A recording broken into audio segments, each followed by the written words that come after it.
Good afternoon. My name is Azzees Minott, Chair of the Greens of Colour, and thank you so much for being with us today. Before I start, I just want to quickly encourage you to quickly get a device that you can write something down on. Yeah, no, I'm not joking. Like, actually, I'll wait quickly. So the Greens of Colour is a liberation group with the Green Party in England and Wales that supports and amplifies the voices and experiences of African, Caribbean, Asian, Latino, Indigenous and marginalised ethnic groups within our country. As a committee, we also see it as our responsibility to have people with disabilities, long-term health conditions, elders, LGBTQ+, young Greens and those with different faiths in the room when making decisions. So, as you can see, we represent a very broad and diverse community. So throughout this speech, I will refer to these groups as people of colour, or where and when appropriate, I will try to be specific. So my first ask to you is, in your daily lives, when you can and wherever you can, please be specific when speaking about our communities too. Conference, I was supposed to be speaking with you 6 months ago in spring at Brighton, but we all know why that didn't happen. When I drafted this speech, I had no idea, just like you, of the summer ahead that we would have. The US police killings unleashed a wave of popular resistance against racism. We saw the mass protests across the world in support of Black Lives Matter and the anti-racism movement.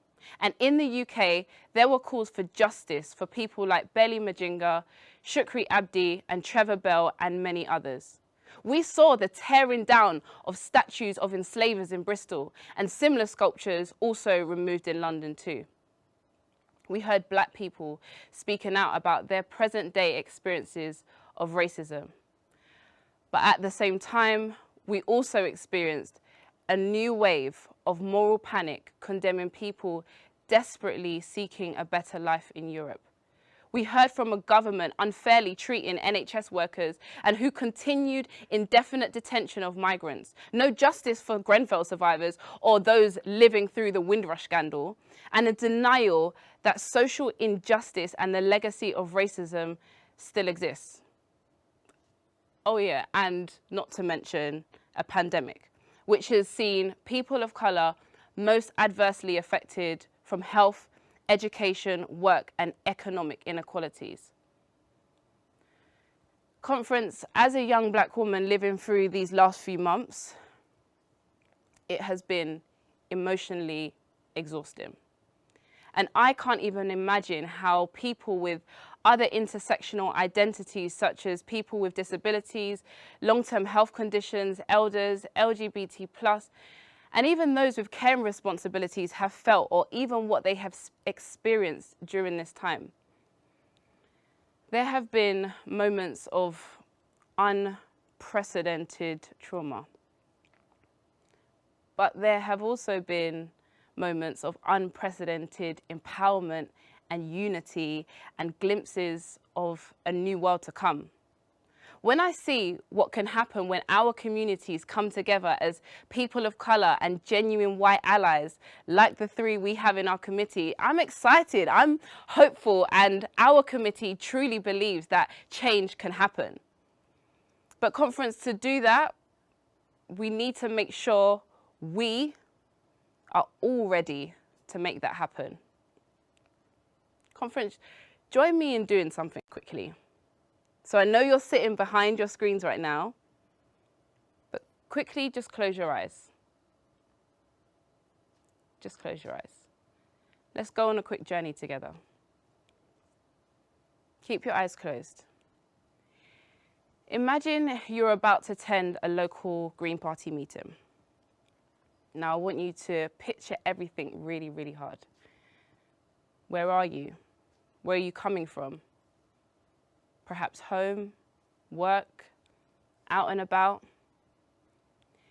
Did you have to change your clothes before going out, or did you eat or drink something before you left? And for those who have never been to a Green Party meeting, it's okay. Please keep your eyes closed too and just imagine with me. Now let's think about, how did you get there? Did you walk, cycle, take a car, train, public transport of any kind, or even arrange a lift? Did you bump into anyone on the way? Breathe in. What did the weather feel like on your skin? Okay.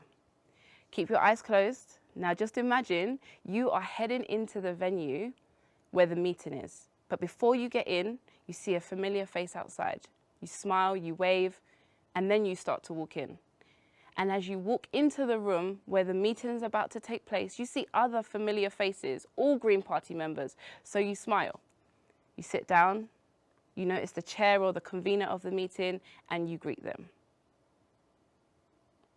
Okay, now open your eyes. Thank you so much, conference.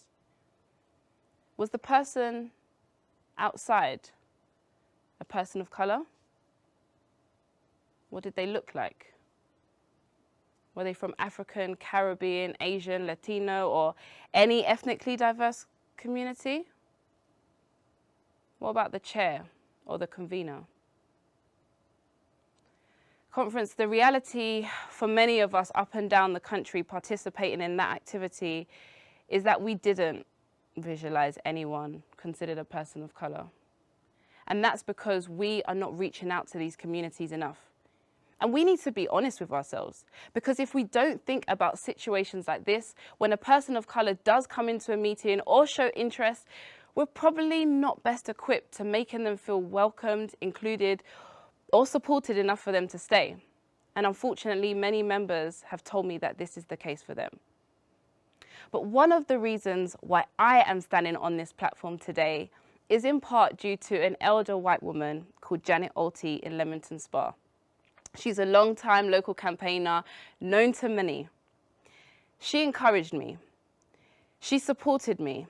And she told me unequivocally that I can and should stand for election for the Greens, because she saw all those 6 years ago the glimmer of passion I had.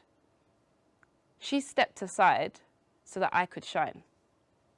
Now, as the chair of the Greens of Colour group with a membership of over 1,300, I sincerely believe the Green Party is the greatest vehicle for change in the UK. And over the next 2 weeks, we will be sitting in plenary for hours, taking part in the very important democratic policy-making process that makes our party better than all the others. But how many of us are here having gathered information from communities diverse to us? We have great ideas. We have great policies. We know what would make a world a better place. But if we aren't communicating with wider communities, then our voice as a party is not as relatable or even relevant to them. And then nothing in society will change. So the change has to start with us. It has to start with me and you. It has to start with the whole Green Party. And we can make that change by educating ourselves, listening to diverse communities in our local areas, understanding questions to better get to know them, engage with them where they are, and attract them from a place of understanding. And lastly, we have to support them to bring forward new ideas, to stand for election, to be strong community leaders in their local areas. I truly believe the best way to stamp out racism is to get Greens elected. As Greens, we should be dedicating to achieving racial justice. As Greens, up and down the country, we should be on BLM marches. As Greens, we should be taking action to achieve systemic structural change. And some really good examples of how we can do this is by supporting Black Pound Day, 1 day a month dedicated to buying goods and services from Black-owned businesses, supporting campaigns like the Black Curriculum, calling for reform of our education system to make sure students know about the legacies of the empire, as well as the enormous contributions made to this country by people of colour. We should have campaigners behind us who, in examples, have supported Green councillors to pass the first ever motion calling on the government to commit to a holistic process of atonement and reparations for the transatlantic trafficking of enslaved Africans. And lastly, we should be supporting our councillors from Asian, African, Caribbean descent who continue to do an incredible job bridging the gap between Green Party policies and our communities. Conference, if we just take on some of these suggestions and push for change, I truly believe the Green Party can be the broadest, most diverse movement for change in the history of UK politics. It has been an extraordinary summer, and the winter months look like they will come with a new wave of challenges. But I'm ready to take on whatever comes next, because now more than ever, we need a world free from discrimination of all kinds. And this goes to the heart of what it means to be green. The fact is, there is no social justice without racial justice. There is no economic justice without racial justice. And there is no environmental justice without racial justice, because everything is connected. In Western countries like the UK, it's often migrant communities who are disproportionately impacted by environmental dangers like air pollution. In the Global South, it's indigenous communities who are leading the resistance against neo-colonialist capitalism of deforestation. And around the world, it's people of colour who are already feeling the crush of climate emergency in rising sea levels, drought, disease, famine and death. And that's why the Green Party must be part of a diverse internationalist movement of women, men, black people, white people, gay, straight, trans, able-bodied, people with disabilities, literally inclusive of everyone. Not only because it's morally the right thing to do, but because it's the only way that we can take on entrenched systems of environmental destruction and win. Conference, let me tell you that people of colour know a thing or two about injustice. We also know a thing or two about resilience. We know a thing or two about self-preservation, and we know about organising. We also know about overcoming seemingly insurmountable adversity, because we have had to learn these things. And the Green Party can learn from us. The Greens of colour are at the heart of a movement for true equality, justice, peace in the 21st century. And only by standing together will we all win.